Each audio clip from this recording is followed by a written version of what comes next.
Assalomu alaykum, hurmatli hamkasblar. Hozirgina bir necha daqiqalar oldin Nasaf hamda Al-Vahda jamoalari o'rtasidagi Osiyo Chempionlar Ligasi elit guruh bosqichi o'yini yakunlandi.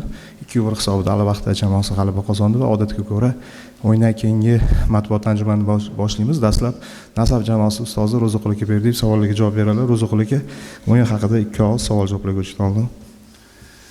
Assalomu alaykum barchaga. Biz kecha ta'kidlagan edik juda og'ir bo'lishini. Bu jismoniy holat haqida nazarda tutgan edim. Bu amalda ham shunday bo'ldi.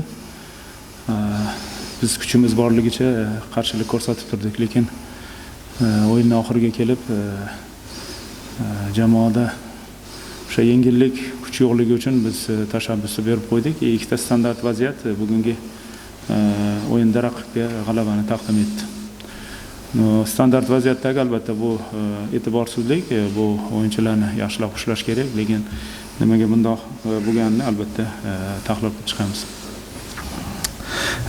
As we expected before the match, it was a very difficult game for us today.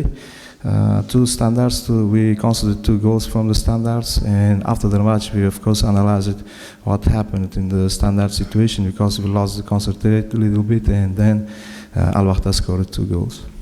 Savollar bo'lsa, marhamat.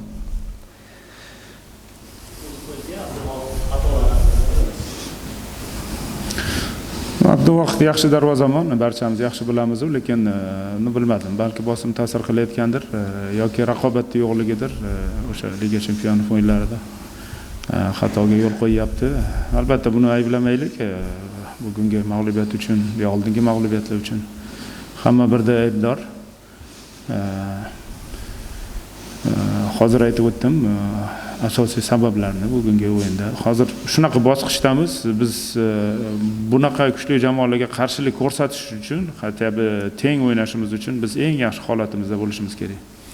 Menimcha bu eng to'g'ri fikr bo'ladi menimcha. Question was about Abdulwahid Ne'matov, Nasaf goalkeeper.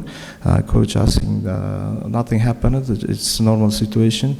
Not only him did mistakes. Maybe everybody, all other players, all can mistakes. So it's a normal situation. Just we should improve ourselves game by game.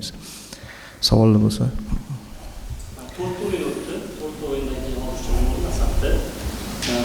Shu o'yinlardan kelib chiqib jamoada hozirgi legionerlardan ko'ra Osiyoda yana ham kuchliroq legioner kerak degan fikrga qanday qaraysiz va hozir jamoadagi legionerlar Chempionlar Ligasi uchun o'yinni qanchalik tortib berishyapti? Bulardan 2 barobar kuchli o'yinchilar kerak. Men unda ham aytib o'tgan edim. Bizda hozir mana shu o'yinlar biz jamoalarimiz uchun, biz uchun ham bir dars bo'layapti. Xulosa qilsak bo'ladi bu o'yinlardan. Biz juda ham kuchli tarkibga ega bo'lishimiz kerak. Bu jamoalarga qarshi biz turib berishimiz uchun. Bu nafaqat Nasaf uchun, boshqa jamoalar uchun ham menimcha to'g'ri bo'ladi. O'sha uchun bizda legionerlarimizdan 2-3 barobar kuchli legionerlar kerak. Bu yerda agar bizga yordami tegadigan bo'lsa. Bu unaqa darajadagini olib kelishdi, o'zi ham oson narsa emas bu narsa. O'zlaring bilasizlar.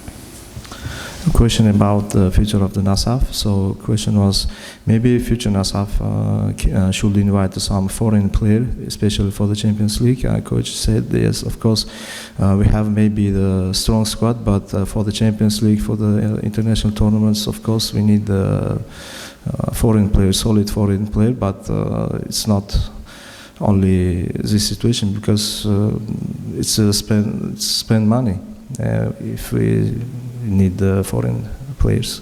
Thank you very much. It was the last question. Bu oxirgi savol edi. Rahmat. Rahmat.